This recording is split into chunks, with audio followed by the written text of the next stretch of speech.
everybody, I'm Amanda with DevExpress, and welcome to today's webinar, DevExpress ASP.NET, Write Better JavaScript for Your App, presented by DevExpress CTO Julian Bucknell. Using DX Hotels as a starting point, Julian will show you how to write JavaScript within the context of your ASP.NET solution. No matter how you've structured your ASP.NET website, it's very likely that you'll have to write some JavaScript for client-side event handlers, for interactions that don't need a round trip to the server, and for a myriad of other reasons. How you do so, following best practices, protecting your code and data, and minimizing your footprint on the global object, is the subject of this session. Thank you so much for joining us. I will now hand things over to Julian Bucknell. Thank you, Amanda. Very interesting poll results, I must say. Anyway, hello everybody. I'm Julian Bucknell. I'm the CTO here at DevExpress. And today in this webinar, I'm going to discuss using JavaScript on the client with your ASP.NET application. I'm going to look at some best practices in writing JavaScript and how to apply them in your applications. Now, I'd have to say the part of the beauty of writing ASP.NET applications is that although the technology is completely server-side, you can still improve the user experience on the client side. And for this, you use JavaScript. And like many ASP.NET controls out there, the DevExpress controls come with the facility to attach JavaScript code to the client-side controls. You can declare handlers for things like mouse clicks or keyboard entry, and thereby respond much more quickly to the user than having to possibly suffer some kind of round trip via a callback to the overstressed server. Nevertheless, despite its simplicity, there are some nuances you should pay attention to if you're going to use this client-side functionality in your own web apps. Although I should be talking exclusively web forms in this webinar, the same practices apply to MVC as well. Now, to begin with, as you see on the agenda here, I'm going to talk about the basic principles of JavaScript code that I'm going to be using. To cement them in your mind, I shall first discuss an extremely simple ASP.NET application with only a couple of controls. That'll give us a grounding for what happens next when I apply those same principles to one of our larger demo applications. Now, a short while ago, our tech evangelist Paul Usher did a two-part webinar on how to build DX hotels. You can find those videos on YouTube, on our YouTube channel. It's a fairly complex web app with a great user experience and, frankly, a stunning modern look and feel. At the time, yeah, he skipped over the JavaScript portions of the app, shifting the onus onto me in this webinar. So let's introduce the main principles I'm going to adhere to. First of all is minimize your effect on the global object. Now, in JavaScript on the client, the global object is called window. In fact, because of the way JavaScript works, any property or method, which is usually just called a function in this case, of the window object is global as well. You don't have to dereference window to get at these functions or properties. For example, setTimeout is a method of window, but in general you don't use it by typing window.setTimeout. You just use the undotted name. And yet, we need to make sure that our functions and properties are visible across our solution. Rather than just add them willy-nilly to the window object, we'll use closures to hide them as private variables. If we have to create a single global object, so be it. We'll try not to. Next is only make public what you need to. So we have, in principle, one possible public object. Now to think about the properties and methods we'll add to that object. And here the basic principle is to hide whatever you can. Only make public those things you need. The best example of this is, we'll see, is event handlers. We're going to be adding client-side event handlers to our DevExpress control, so the one and only way to hide stuff in JavaScript is through closures. That's pretty much it. My advice is to get to know how closures work, how to create them, and what you can do with them. For that, you'll have to understand scope and how it operates on functions, and not just between braces, as in C#. As you'll see, my strategy with JavaScript and ASP.NET is to create one big closure. And that's pretty much what jQuery does, as it happens. Third one, create and use a JavaScript file. We, as DevExpress, make it easy to just plop down some JavaScript code in some property on the server, and hopefully you can just forget about the rest. until it's time to debug some issue, and suddenly you realize that you have all these little snippets of JavaScript dotted all over your HTML. Just resist the temptation. Create a JavaScript file, name it after your application, put it somewhere in your solution tree, add a reference to it in your HTML, and write all your JavaScript in it. You'll get excellent IntelliSense and coding support in Visual Studio. You can comment what's going on. You can even throw a lint program at it. And when it's time to debug, you can be right there in all the action. Or better still, have a JavaScript file per page. This is what I'm going to be doing. It'll keep things separate while you're developing the application. Later on, after you've debugged it all, you can minimize them and concatenate them if you want. The rationale behind this is to minimize the number and size of files you have to download in order to display a page. And for, if you don't want me to hunt you down, use triple equals. Kind of joking here. It's an inside joke. You can be really clever in JavaScript and concise, really obtuse. For the poor guy who's going to be maintaining this in 6 months' time, just don't. To be honest, it's likely to be you. Or maybe the homicidal maniac who works in the office down the hall. Either way, play nice. Rules 1 through 3 are already setting the stage for being nice. Now, enough about the practices. Here's my little simple app. The app I've written is a ticker application. It consists of 3 DevExpress controls, timer ticks every second, label to display how often the timer is ticked, and a button that will start or stop the timer. It's a simple app, yeah, it could be written quite easily without ASP.NET. There's hardly any server-side stuff going on. But this way it'll allow me to highlight some issues that might be hidden or hard to understand with a full-blown app. So let's take a look at the app. I'll run it quickly so that you can see what it's like. It says he, trying to find the right one. Here we are. So let me just run it in Internet Explorer. Here we are. It has a label. It has a start-stop button, so let's start it. Oh, it's running. Oh, tick, tick, tick.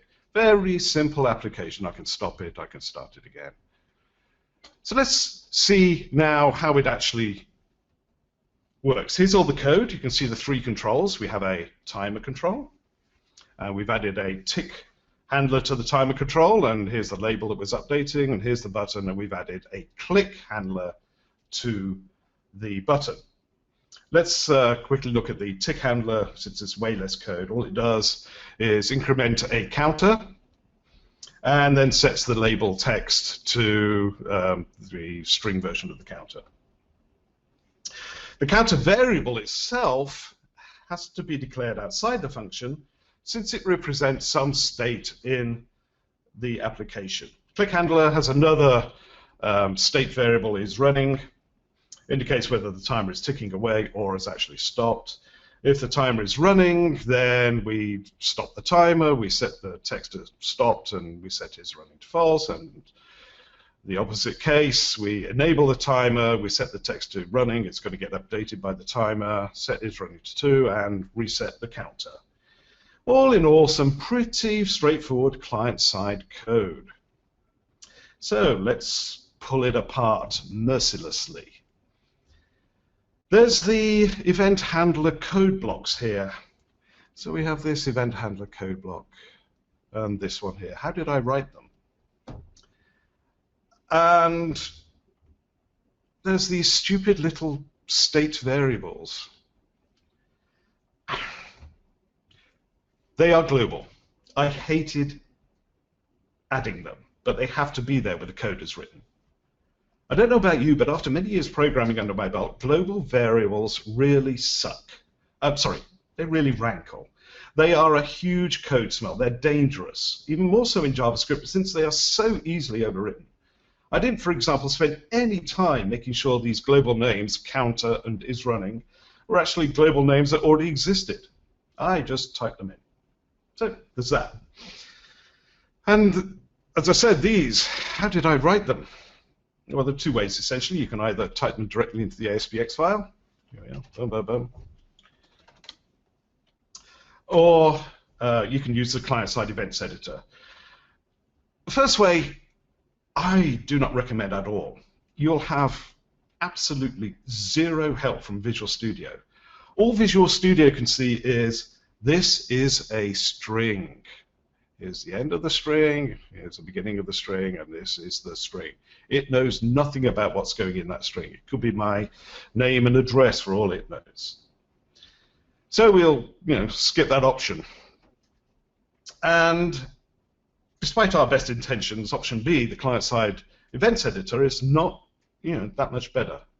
Let me just show you what that looks like. So we can jump over to the design side. Of course, Visual Studio then requires something to do.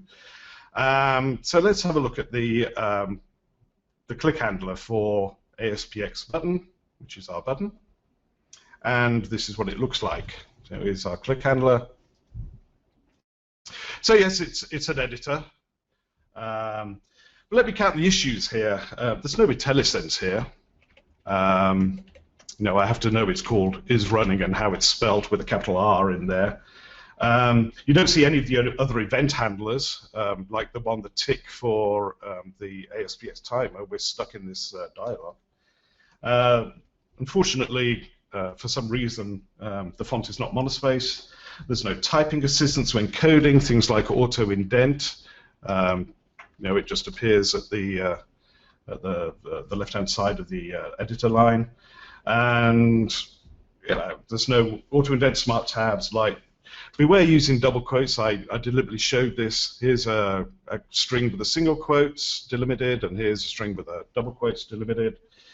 What happens is with the double quote is it gets, because the string in Visual Studio is in a double quoted string, we have to escape the quotes by using the entity character. So yes, it's doable for small bits of JavaScript, provided you know everything. But all in all, unless you're, as I say, just a very few lines, it's usable. But otherwise, I would beware. Now, one reason to beware is code written in a client-side events element, as I said, is invisible to Visual Studio. It's a string. I can't set a breakpoint here. I want to see what happens if it's running. Can I set a break? No, I can't set a breakpoint. Visual Studio knows nothing about this. It's a string, as I said. So in the past, the way I've done it is I've recommended setting event handlers in your ASPX file to a function that you then write elsewhere in some JavaScript file. In that case, all you have to do is type in the name of the function, and sure, that can be done easily in the SPX file here. So for example, for the tick event handler, let's imagine I'd put this into some JavaScript file, and then all I replace this with is on timer tick, for example. Says he not typing very well. Oops. So you could do that. Now I'm going to show you that you don't have to worry about all this at all. You can use the full Visual Studio along with all it brings to the party to write your JavaScript. First off, we're going to create a scripts folder. So add a new folder, and we're going to call it scripts. Nothing too difficult so far. I'm going to add another file to that, and it's going to be a JavaScript file, and I'm going to call it ticker.js. Okay. Now we have to basically say to our ASPX file, hey, whoa, we have a JavaScript file here, so let's add it to our ASPX file. So now we have a reference to that ticker.js I just created. Quick aside here, I place the script element at the bottom of the body element. This is one of the well-recognized best practices when adding scripts to your web page. Add them as late as possible. That way the page can get downloaded and rendered before the scripts have to be parsed and evaluated. The user has something to look at, in other words. In essence, the rule tends to be CSS at the beginning, scripts at the end. CSS makes it something nice to look at. The scripts actually do something when the nice to look at has happened. So my advice is to get into the habit of doing this. It's stand you in good stead if you ever get to write pure client-side apps. Anyway, back to our ticker. Now we're going to write an immediately invoked function expression, an IIFE, or as it's pronounced, IFE. This is a block of code that's going to be executed immediately, as the name suggests. Normally I'd use a jQuery document ready function instead, but in this simple example, we just had no jQuery around. So here's the basic structure. I've set up a CodeRush template here for doing this. I've added an extra thing here in case you didn't know about this. We actually have IntelliSense for our controls, so you don't have to. You don't have to worry about. Oh dear, I can't type today. You don't have to worry about what things are called by using this JavaScript file with our IntelliSense information and adding it to your project. Here it is. I added it earlier on. You can actually do things relatively easily. So if I really wanted to, I could say new ASP. Oh, look, I have all of these. I'm being helped, if you like, inside Visual Studio already by IntelliSense. So it begins with T. So timer. Yeah, so I could do that, for example. So that's one good thing. If you want to read about SPX script IntelliSense, go to dxpr.es/1pgurnt. So now let's declare some local variables. So the first one I'm going to declare is our wonderful little state variable. So we have counter, and we have is running, and that's false. So that's pretty easy. And I'm going to grab the references to the controls as local variables. So you don't have to do this, but I just want to show you the global variables you're going to be using anyway in this application. Don't worry about my little squiggle, red squiggle. I haven't terminated my var block yet. So I'm going to have window here. Yep, that's the window, and I'm going to pass it in as a parameter, and I'm going to call the parameter global. Just so you can see me typing essentially global. So global, dot, we have a timer, and that's going to be, I want to say timer equals global.timer. So if I go back to my ASPX file, here I've set the client instance name of all of my three controls. So we have timer, we have counter label, and the final one is called start stop button. So all I'm doing is saying I want to grab this particular instance. So global timer, we have label, which is going to be global counter label, I believe it was called, and the other one was the button, and that's global dot start stop button. There we go. So I grabbed the three things on my form. Now to write our handlers. So what I'm going to do here is going to just basically cheat. I don't really want to type all this thing in again. So I'm going to cut this out because I'm no longer going to use it. It's going to be in my JavaScript file. So let's delete that. Go back to my JavaScript file. We'll paste it in here. We don't need that anymore. I'm going to call it tick handler instead. And it's a function. Whoops, I need an equal sign there. It's a function, and this is what I mean about, using things like smart indents and stuff like that. It's a lot easier to type in JavaScript when you have the IDE supporting you and helping you.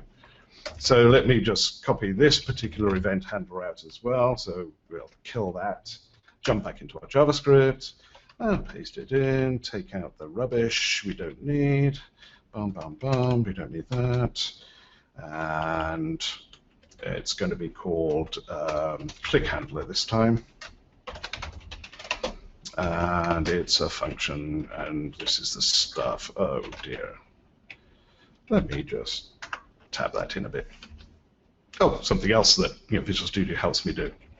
Now the label is not called counter label, it's called just label itself. So there's that, and the same here, just label, and here, label. So we have timer, we have defined, label is defined. We can see the highlighting there, helping us understand what's going on. The text here has to be quoted properly now. And there we go. I tend to use double quotes for strings. It's a habit I have from long years of programming. But anyway, so there we are, click handler. Let's indent it properly.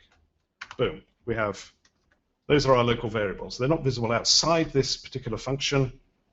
And now we just basically add the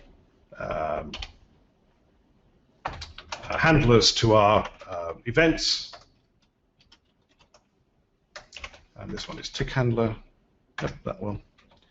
And the button requires a click handler dot add. These are methods of the DevExpress controls, essentially. I'm not doing anything particularly interesting here. So there we are. We have our block, our var block, with a bunch of local variables, and then we attach the two handlers to the required controls. So I've deleted the handler code from the ASPX file, no longer needed over there. We're banging this JavaScript file in now.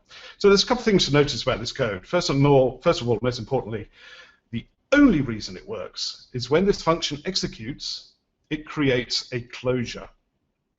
These local variables will live on when the function completes, because I am, if you like, exporting these handlers to something outside the function.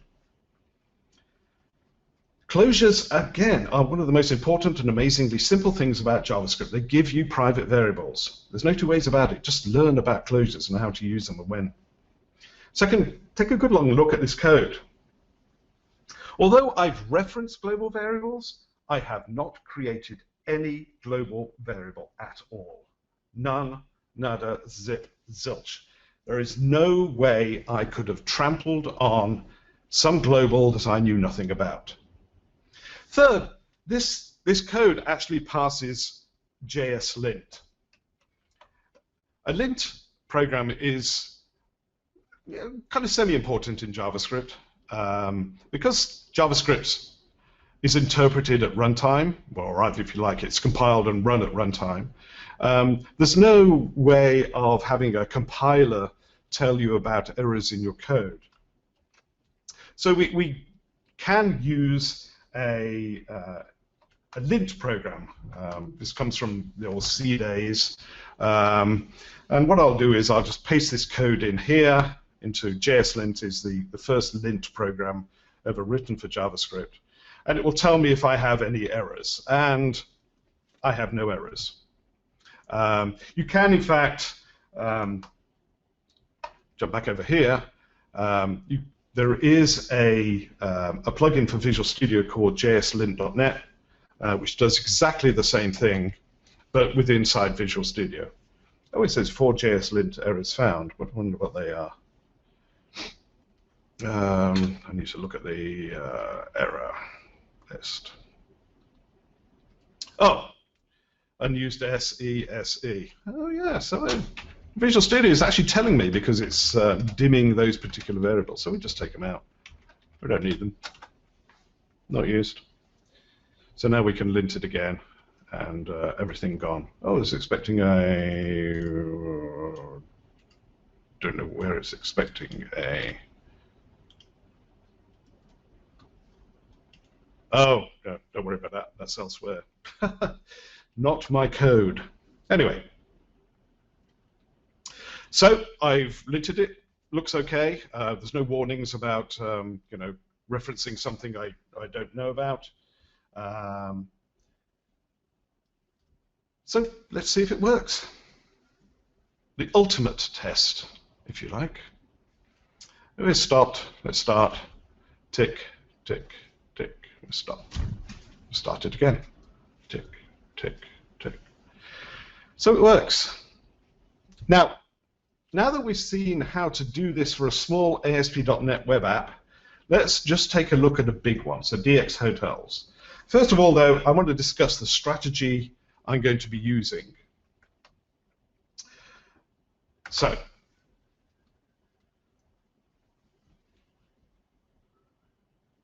in essence, in this exercise, I'm going to be leaving the server side of our application pretty much well alone. The app will continue working exactly the way it's been working on the server side. All we're going to do is clean up a little bit of the client side. Now we're going to start up by finding out where the JavaScript code is being introduced directly into the HTML via script elements. Not where the other JavaScript files or libraries are loaded via URL, but actual JavaScript code. We're going to have to remove them from the ASPX file. You saw me do that earlier, and add them to our eventual JavaScript file. Next up is finding all the client-side events elements that are processed server-side. That will introduce yet more JavaScript code into the application. Like we did with the ticker app, we have to migrate or refactor them to our JavaScript file. And finally, we should find any existing JavaScript files that are specific to the application and assimilate, refactor them as well. Now, I'm not talking about the standard libraries here, things like jQuery or the actual ASP.NET support library we provide. We're just going to use those as is. I'm talking about JavaScript files that are written expressly for the application itself, much as we are about to do. Now, luckily, I've done all this code analysis already, and as you see, it's not too bad a job. It's made a little bit more complicated because of the user controls we added to the application. So we have two user controls there. It has a bit of scripting, has client-side events. We have booking default details and results with client-side events. And then there's a scripts.js file, which is an external JavaScript file, as it seems. So let's jump back to Visual Studio here, another Visual Studio. I have it set up already. The first place I'm going to start off is with the site master page. This is what you can see here. So the master page is defining, as you know, the common template for the application. First of all, I'm going to do here is I'm going to add at the bottom here a content placeholder. So, whoops, content placeholder. We'll just add that to our master page. I'm going to call this the scripts placeholder. There we go. So that's it for the site master. This will tell me where to put the scripts that I'm eventually going to write inside each of the individual pages. So rather than jump into the actual page of the application here, I think it's going to be better to update the user controls of the application first. There are two here. As you saw earlier on, there's the header control, which we have to mess around with, and the search panel control, which we also have to mess around with. So the header control first. It has a little script element at the top. Here we are. Here it is. And there are three controls, in fact, that have client-side event handlers defined. So there's one down here, which is the login button. And then a bit later on, we'll see the other places. So as this is the first JavaScript file we're going to add, as I did before, a little scripts folder. So add folder, we're going to call it scripts. Okay, and we're going to add a new JavaScript file to that folder, and we're going to call this the header control, say, .js. Now, this file is going to be added to the actual pages that use the header control. In this case, the header control is used by all of them. For now, we're just going to add it to the default ASPX page.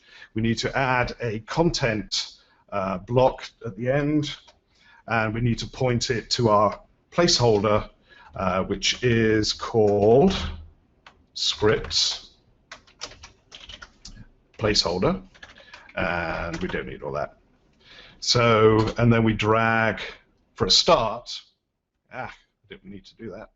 We need to drag this into that placeholder. So the scripts placeholder, the content block here refers to the one in the site master that I just created, and at the moment we just have one script in there, the header control.js. Okay, let's have a look at the header control.js. Now, we are using, as can be seen here, we're using jQuery in this application. Nice. So we can use jQuery ourselves. We can use a, oh, we don't want to look at jQuery.min. We want to, there we go, we can use a document ready function. And I have a nice bit of CodeRush template to do that for me. Oh, by the way, I'm using this, if you like, pragma, use strict. I wrote a blog post about this on Friday, so you'll find it on my blog. And use strict basically reinforces certain rules about the JavaScript you write to make it less likely you do silly mistakes, essentially. So use strict, use it. Now the fun starts. We're going to cut the script element from the header control and paste it into our new JavaScript file. So there's that. Jump over and paste it in. Obviously, we don't need the script tags. They're not needed at all. Now we need to clean it up a bit. We need to reference a PC login variable. So I'll do the same thing as I did before. So call this login panel, and it's window.PC login. Okay. Copy that and put it there. Oops, put it there. Put it there, and then I need to make these functions expressions rather than anything else, rather than a function statement. I obviously don't need the bits in between. And the same thing here. So show login panel is going to be a function. It doesn't need the sender or the event because we're just doing something directly. Let's close it off for now to stop all the errors. So there we go. So we have a local reference to something on the form. We have two functions here. Now we need to work out where these particular functions are used. The first one in the ASPX file is kind of obvious. I pointed it out earlier on. Is the login button. It appears at the top of the page. Now the client instant name, we've already got one set. It's called button login, and all we need to do is add a click event handler to show the login panel. So jump back. So we need the button itself. So what we call this, the show login panel button, and that's window dot the one I just copied, and then we say show login panel button dot click.add handler, and the one we want to add is the show login panel. So all I've done so far is take that out. We have the button. What it's going to happen when you click the button is this. It'll show login panel, which will show the login panel, and the login panel is PC login. And if you like, we can just try that out. See if we've done it right. It'll give us a chance to see whether, you know, I've added the script properly and everything else kind of works. Bigger application, takes a little more longer. There we go. So it's this button here. So if I click that now, it doesn't. Oh, yes, it does. There we are. There's the login form. Beautiful, eh? Now, the next button I'm going to look at is actually going to be this cancel button. At the moment, we're still running JavaScript on the ASPX file. So let's say goodbye to that particular application.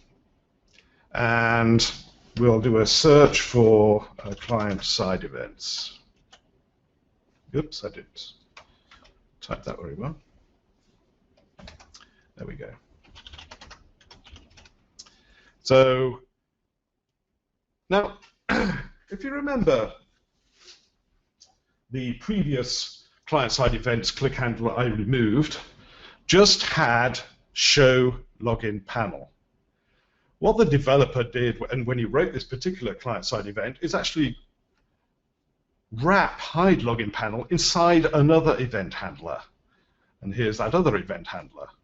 And this is the kind of thing that happens, if you like, it's totally unnecessary. It's the kind of thing that happens, if you like, when you're writing, you know, JavaScript code directly in the ASPX file. You're getting no help from the IDE, and you start writing. It's not exactly wrong, it's just a little more inefficient. So we're going to do exactly the same thing. Actually, the button cancel login, I believe, doesn't have, no, it doesn't. It needs a client instance name, and this one is the button cancel login. Sorry, that was another CodeRush template. So client instance name, we're going to call it that. I'm going to delete this, don't need it. Jump back to the JavaScript, and we need the cancel login button, and that's window dot this thing. Okay, and we need to add a handler to that. So we just put this here, the cancel login button, add handler hide login panel. Beautiful. And notice it becomes referenced. So it, oh, I can't type. Again, Visual Studio is helping me. I can't emphasize this enough. Writing JavaScript is fun, but you know, sometimes you need that extra help. And that was an example of the extra help. Anyway, so there's one more button that we need to clean up on the ASPX side of things. So let me do another search. It's this one here. It's the close contact button. I didn't show you the contact panel, but it works in exactly the same way as the login panel. Something gets displayed, and then you can cancel out of it. And that's what this thing is actually doing. So let me create a client instance name again. We don't have one for this particular. Oops. There we go. Type that in. So we don't have one for this particular button, and we need something to reference it by, and it's going to call PCContact.hide. So remember that. Let me just delete that. Jump back over. Nope, wrong place. Jump back over here, and we need to grab it. So it's the cancel contact panel button.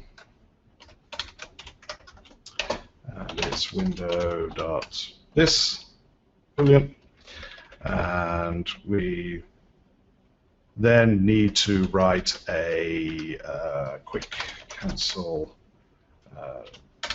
contact panel function. We don't need anything in it. We know what it's going to be. It's going to be PC. Oh no, we need to grab that. No, let's call it contact panel.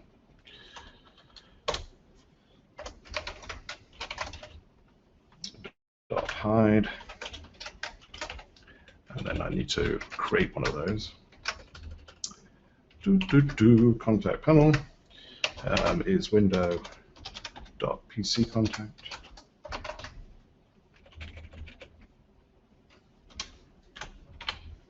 There we go.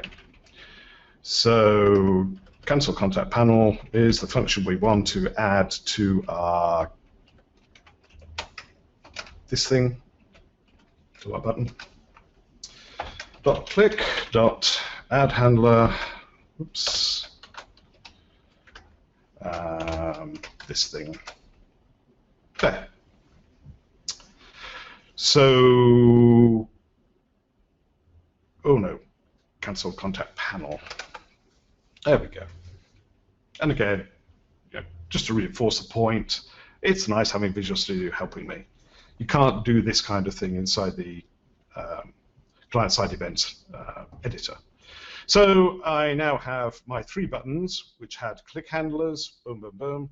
They each have their own individual add handler.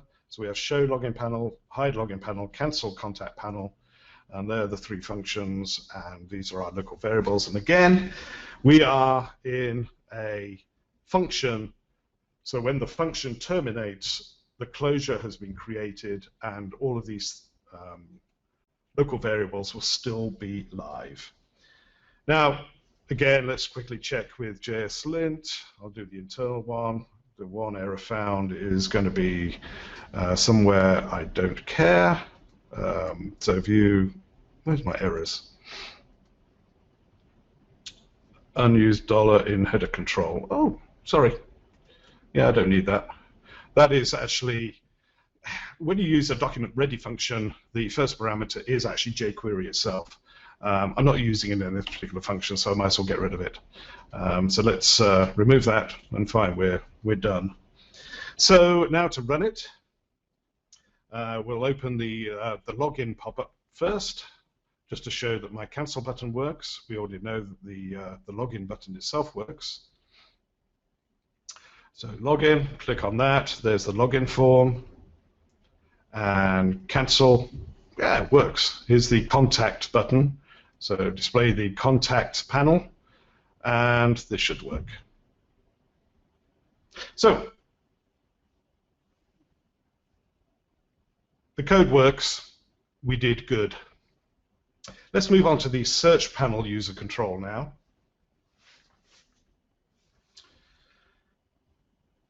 The strategy is going to be exactly the same again.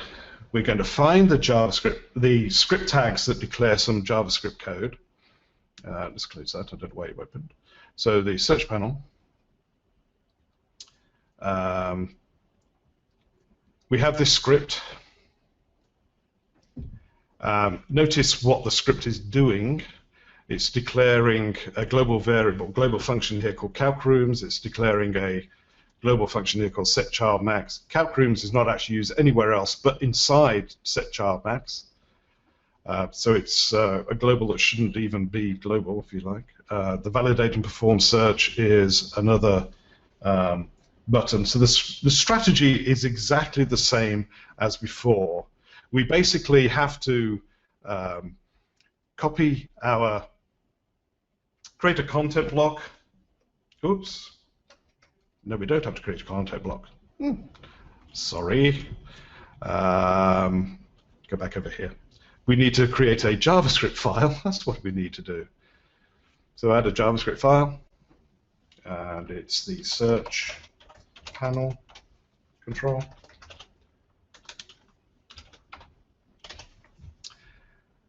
Okay. And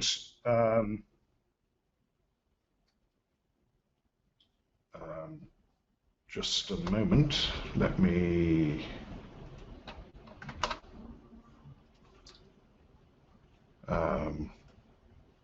I'm sorry about this, hang on a minute.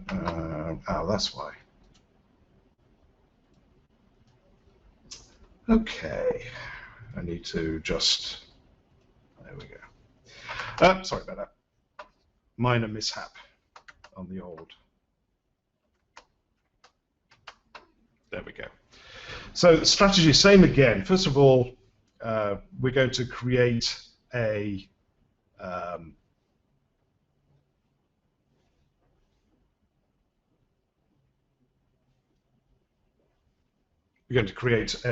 document ready document again. We're probably not going to use that. Same idea is to take the code from our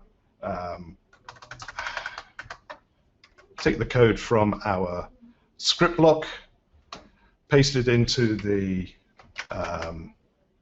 I'm doing really well here. I do apologize. Okay, paste it into here, remove these scripts, change these things into function expressions. Find where the, so find client-side events. So, for instance, this is on a spin control. The spin edit has a client-side instance name. Ditto for the children's spin edit. Oh no, that's not actually used. So where's the other client-side events? Let's find it. Oh, it's on the callback panel where it actually validates and performs the actual search itself. So we just have two client-side events, one which calls setChildMax and the other one which calls validate and perform search. Those two I've added to my JavaScript file already. I'm actually going to cheat a little bit here. Rather than type it all out, I'm going to copy what I had before that I've already done, so you don't have to watch me mistype things. So here it is. It's a jQuery document ready function. We're grabbing adult spin edit, the children's spin edit, the search button, combo box. These are all controls on the form that we're going to be referencing. ASPX client edit is actually a constructor, but it has some, if you like, static methods to do the validation, which is down here. So calc rooms is now a local function. It's only called by setChildMax. Here it is. setChildMax is then added to as a handler to the number changed event, and the search button click event has the validate and perform search. So let me just remove these client-side event blocks from our ASPX file. Don't need them anymore. Everything's set up properly, so this should just work. So here's our application again. Waiting for the look. Oh, no, I got one thing to do. This is still, I have to add the JavaScript to this page, the default page. So that's, where are we? Default, there we are. And I'm just going to drag the search panel control.js file onto default ASPX. We'll put it underneath. Bam. So now it'll all work. So again, the first page, the default page comes up. Ooh, oh, that's because I didn't reference the right, or it had no client instance name. So let's find the search panel control. Let's find the button. It's here. Yes, I didn't give it a name, so let's copy that. The thing to, it's the client instance name that we need. So now we've done that. Now it should actually work. Let's kill the app and run it again. It's, in essence, I hadn't given this particular control a JavaScript name, a DOM name, if you like.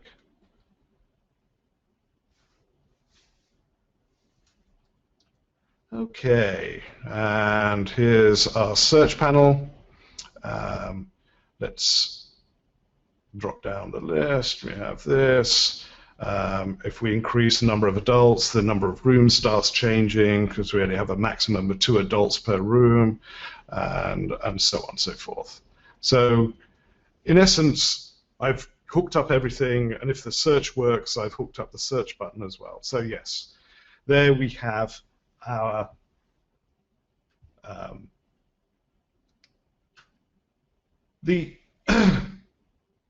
I'm running out of time, I can see that. So I'm not going to continue on, but it's, in essence, you can continue doing the same kind of things with other pages in the application and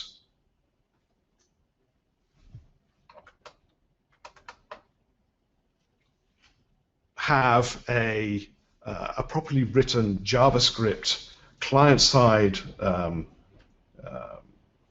extra stuff to help your user's experience and also to help your development experience.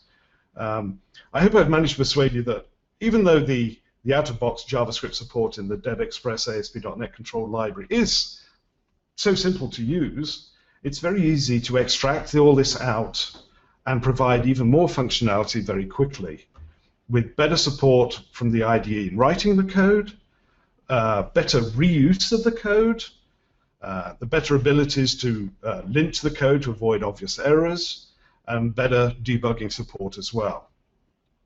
Adding to that the extra possibility of doing things like minification, concatenation of your JavaScript, and I'm sure we'll be adding even more client-side functionality to your code. And then one day, you know, you'll just want to write pure client-side applications. And for that we provide DevExtreme, and you'll have a solid basis in writing JavaScript code to best practices. Thank you. Amanda. Awesome. Hey, Julian. All right, so we had a couple questions come in, some which were answered on the back end. Here is a question. When is the nameless function in the script file called? So let me just jump back to the simple examples. So what's happening here is the ASPX file is going to get converted, if you like, rendered as HTML on the server side. So all of this stuff is going to get rendered as, if you like, pure HTML, pure stuff that the browser can deal with. So the these things will get converted into some JavaScript, it'll get converted to some HTML, and what happens at the end of the, or in this case the form and before the end of the body, it's going to load the script here that I've written. Not only is it going to load the script that I've written, but because I've declared it as an IAFE, an IFE, it's going to get immediately executed. So the script file gets loaded, the JavaScript interpreter notices that at the bottom here, oh, he's executing it immediately, I'm going to execute immediately. So that's when that particular IFE is going to get run. So the browser will retrieve all of the HTML before that and then say, oh, there's a JavaScript file, let's run it right now. For the other application, the DX Hotels application is slightly different. Let me bring up the, oh, I'm still running it. Let me bring up the site master page here. And the site master page basically has the same kind of structure. Here's my placeholder for the scripts I've been writing. The scripts I've been writing have been document-ready functions, so it's a slightly different workflow. The browser loads up all of the the HTML and the other JavaScript, including jQuery, executes jQuery. jQuery says, OK, I'm running. And then I say to jQuery in my one of my JavaScript files here, so let's use this one, I'm telling jQuery, please execute this for me when the document is ready. And that's a particular point in the workflow displaying an HTML page. And at that point, jQuery will say, well, I have all of these individual functions that I have to run. I'll just run them in order they were added. And so jQuery will decide when this function is run. Okay? Awesome. Let's I've see. stunned you, haven't I? What? Exactly. Doc ready. Is it a snippet of CodeRush? Yes, it's just a template in CodeRush that I created. Just for the purposes of making things very quick, I declared these functions, templates, one called IIFE, and it generates that and places the cursor in the right place, and the other one was doc ready. And all it does is generate that and puts the cursor there, ready for writing something. So they're just standard CodeRush templates, easy enough to write with CodeRush. All right. Susie is asking, will there be another webinar using JS properties in a similar fashion? Sure, I could do that. Not planned at the moment, but certainly I could do that. Encore, Julian, encore. Exactly. Let's see. How do I use this approach, especially the binding of events with controls, for example, placed in an item template? In other words, I can't use the client instance name? That was actually part of one of the other pages. In essence, you have to be a little clever. I can't remember which page it was, but what happens is there is a pop-up which is going to be populated via a callback. And the way I found out how to do that is to put an event handler on the callback finished event, and in that event handler, I set up all the other event handlers. It's more complicated, totally agree, but it can be done. All right, and our last question: how can somebody get the ASPX script intelligence.js? Oh, go here. In fact, I'll go here right now. That link takes you to page in our documentation. Tick, tick, tick, tick. Which should actually take us to a particular page in the documentation. That's the way I set it up. Let me do it outside of, whoops, wrong place. Where are we? Let me do it outside. Copy. I thought I'd set this up properly. Just goes to show. And then paste it in here. Let's see what happens now. Whoops. All right, I messed it up. Search for IntelliSense in our documentation. Not there, here. IntelliSense. I can't type for coffee today. Hey, Julian, I've also pasted it into the chat, the direct link. Oh, the direct link? Oh, you have? Okay. Let me grab that then. And one last question that may be helpful for others. What plugin did you use to run Jslint inside of Visual Studio? There's a plugin called Jslint.net, or Jslint for Visual Studio. You can get it through the Visual Studio gallery. So you can do it directly from within Visual Studio. And Jslint tends to be very strict sometimes. Can you set up some rules on how strict it can be? Yeah, absolutely.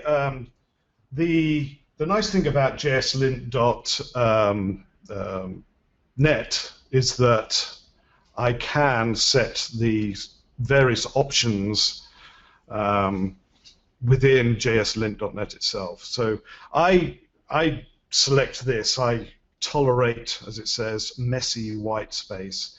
It has a strict rule for having 4 spaces per tab position or something like that, which I hate. So I only use 2. So I tolerate messy white space. But in general, these are my predefined globals. There's window and there's jQuery. So that it doesn't flag those as errors or warnings. Hey, you're using something I don't know anything about. But you can actually set the options within jslint.net, as I showed you, basically right-clicking here. It saves it as a JSON file in the project. So here's that JSON file. So here's my predefined globals. There's window and there's jQuery, and we're allowing messy white space, as it's called. But you don't have to edit that. It's so yes, it's possible on the website itself. It's also possible. Let me jump over to the website here. It's down below. So messy white space I've allowed.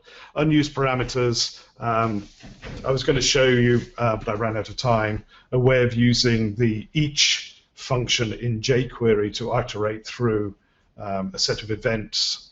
And for that, I only needed the object and not the index, and the index comes first, so I have to flag that as being allowed. But again, here we are, jQuery window of my globals. So it's pretty easy to set these things up. Anything else? Yeah.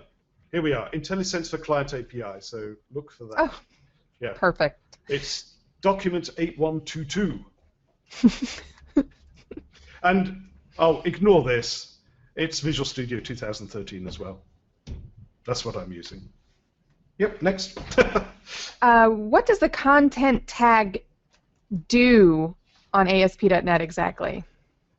So what happens is, going back to the where am I? This one. No. Yes, this one. So again, the way it works is the site master declares the template for all of your pages. That's why it's the master page. What I did was to add a content placeholder at the bottom or just above the end of the body, and I just gave it this name. And what that's saying is, okay, all the other pages that are going to be built on top of Site Master have to have a content block which references this placeholder. So if I go over to ASPX, default ASPX, this is my content block. It references that placeholder in the site master. And, oh, by the way, when you replace the placeholder with this content, this is the content. And it's the 2 script files I managed to get to. That's all. So there are other placeholders here. So, for example, the footer comes in a placeholder in the site master.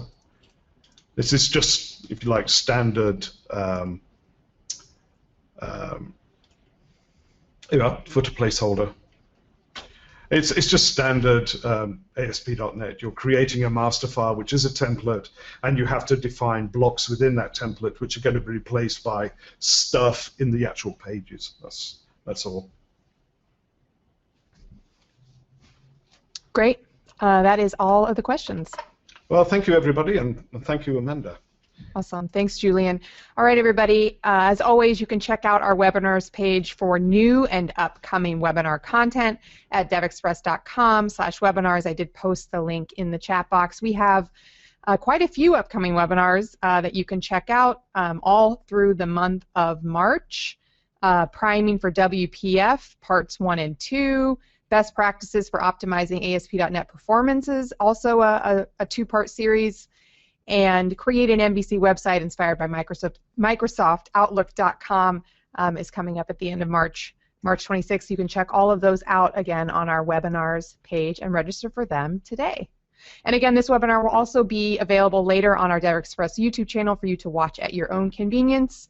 The link is also posted in the chat box. And that is it for this one. Thank you so much to Julian. Thank you all for joining us. And of course, thank you for choosing DevExpress. Bye-bye.